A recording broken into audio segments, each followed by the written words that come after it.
hey yo, Bishamon, you're looking like freaking Tetsuya Nomura's Catwoman. I was like, looked at her last time, I was like, this reminds me of something. I realised Tetsuya Nomura's Catwoman, if any of you guys actually even seen that. But yeah, so, I've reached it. It's the final volume that's out in Japan right now, which is volume 15. So I said it right this time. And yeah, this one really does concentrate on the whole idea of Bishamon basically wanting to fight the sorcerer. Like, she wanted to confront him really freaking badly. And yeah, we do get a lot to do with the actual Shinkies themselves and what actually really goes on. And basically, Nora's a complete whore. Like, literally. And figuratively. But yeah, so the volume itself starts like, basically we learn about this thing called No Gods Month. Basically when all the gods are summoned to this one area and they have like this thing where they basically kind of get matched up like with soulmates, and basically they have this kind of like conference meeting basically in those shorter turns. And Yato's meant to go, but he's meant to side with the heavens or not, because basically he's now a god, so he's been recognized by the actual gods themselves that he's a god. So he's been told that, are you siding with the heavens or not? But the problem is, if he sides with the heavens, he's kind of inadvertently betraying Ibisu, because the heavens are the ones who actually betrayed him. So yeah, basically that was the whole idea. He's like, do I side with him or don't I side with him? But then he was like, if you don't, we'll destroy a shrine, and basically you'll get nothing in the end, you'll become like a cult. He's like, nah mate, don't want that. And basically he sides with the whole idea of the heavens. So basically, yeah, he's kind of been a bit a poo head towards Ibisu in the end, but yeah. Lot more to do with Kazuma as well. Like, Kazuma's becoming a complete, I don't even know the word. Like, he's just a bit of a butt nut. Like, he's an arse nugget, if we want to get to the point. He doesn't, like, I'm beginning to realise he doesn't really think things through. He does everything in his power to save Bishop. I understand that completely. Like, if you were in the exact same situation, you probably would do anything to save your master. You wouldn't actually have anything bad happen to them. So what he's doing isn't a bad idea. He's basically trying to save her, trying to inadvertently not cause any more trouble, but in the process he's causing more trouble. So basically he's like a devil's advocate. He's just causing more trouble than what he's meant to do. And it's kind of like saying, I can sit here and like cause trouble for people, and I'll say, yeah, I'm doing the right thing here, but inadvertently, am I doing the right thing? So it's basically he actually went to go and see the father, and I think inadvertently maybe if he had a chance, he might have cut his head off. But yeah, and also no one likes Bishamon at the moment, because Bishamon's basically had quite a lot of stances with bad things going on in her lives, and not really everyone likes her right now. So what Cousins did basically now shook up everything. And then yeah, we also had the section where Bishamon leaves to go and find basically his blessed vessel, who was sealed away in a war that happened before because he was way too powerful, basically, and because he cut down one of the gods. And yeah, so we had that as well. But I think one of the main revelations was Takamazuki, if I'm pronouncing his name right, basically the arse nugget god, as I like to call him, because he's an arse nugget god. I don't like him. He presented himself as kind of like, oh, I'm kind of like, I need a blessed vessel, and he's not the one and this guy is not what I want. And he's kind of like, well, I want some ruckus in this world. So then we actually understand he's actually signing with Nora. So could he also be signing with Father as well? Because we see him with Nora. So basically Nora's now with someone else. So inadvertently, she's actually with like 15 different, like she's probably with 100 different people, because she has loads of names on her. Because she wears the robe to almost shield herself, because when she lifts her arm, she's like, whew, with names. And it's kind of like, whoa, okay, alright. She goes around. Like, she goes around.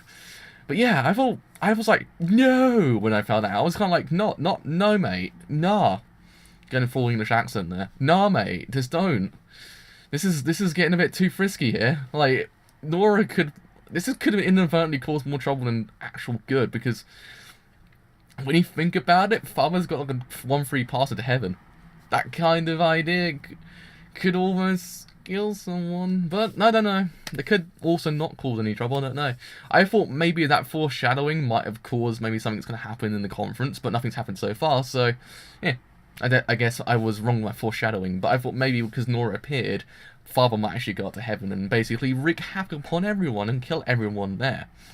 But yeah, that was that section. And then we also got Ibisu vs. Takazanutsuki. How do you pronounce that god now? Arse Nugget, as I like to call him. Call him Arse Nugget. basically his whole thing with Ibisu is kind of like, oh, alright, leave the poor kid alone, because it's just leave him alone. He's like constantly trying to like drive him up, and I was kind of like, leave the poor kid alone. He's like trying to give good suggestions. He's like constantly turning him down, and then I don't like him. I really don't like him. But then we also got these new kind of Shinkis as well, new gods in this regard. Like they're called basically like the gods of the Aboriginal kind of people, like indigenous. That's the better word to say.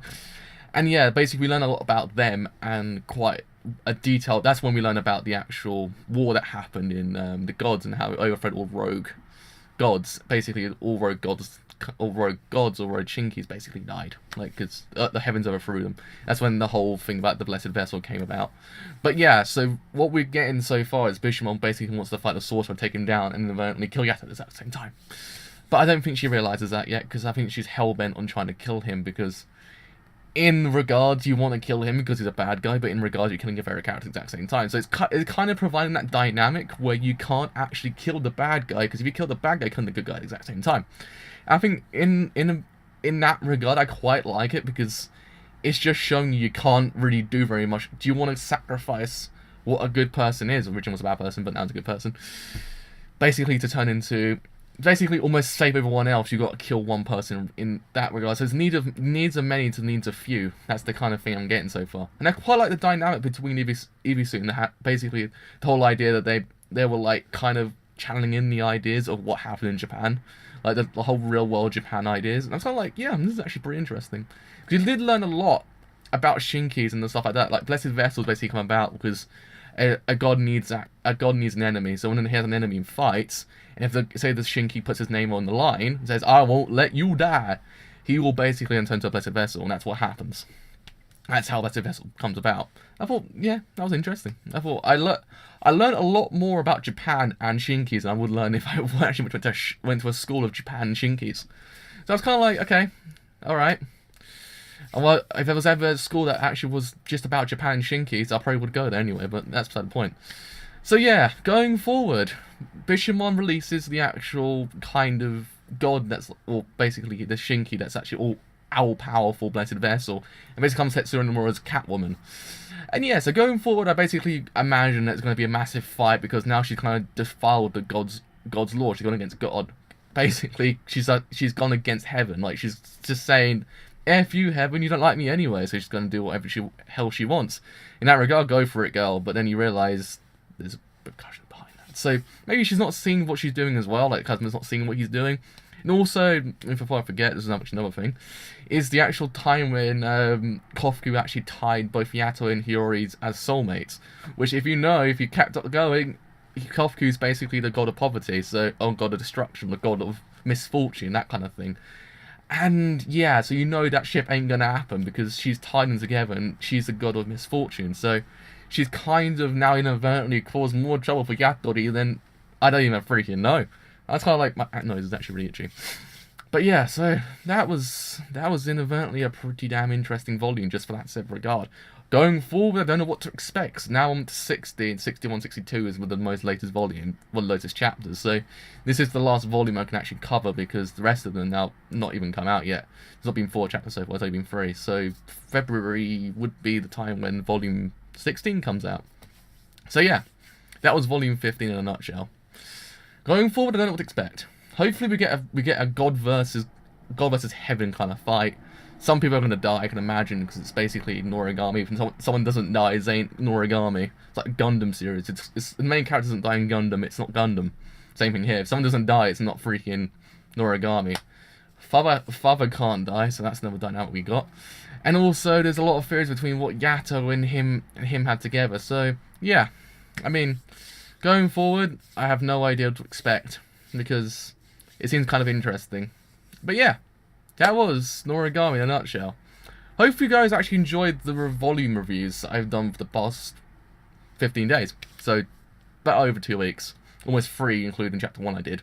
So yeah, I have 3 more chapters to cover, which will probably come in the next 3 days. So probably by Monday, I won't be doing any more Noragami. So yeah, that'll be my final time I'll be doing Noragami. So Sunday, I think, is my final day. So yeah. I would take this moment to say thank you for joining me on this adventure of reviewing the whole volume series of Noragami up to the point of Japan said, F it, we're not releasing any more chapters. So yeah, hopefully, if anyone's got any more suggestions on me wanting of what you want me to review in the sense of a volume series, I'm glad you hear it. If it's not 500 chapters long, then I'd have to sit there for like 10 years trying to read through every single chapter, then I'll gladly take it. But yeah, kind of almost wanted the Tokyo Ghoul, but then I think maybe that won't be a good idea because so many people cover it already, so yeah. I don't know. Anyway, with all that said, I have been a driver. If you guys enjoyed the series, leave a like. That's something quite a bit. Leave a sub. Do leave a sub. That's something quite a bit. With all that said, I have been a driver. See you guys later. Bye for now.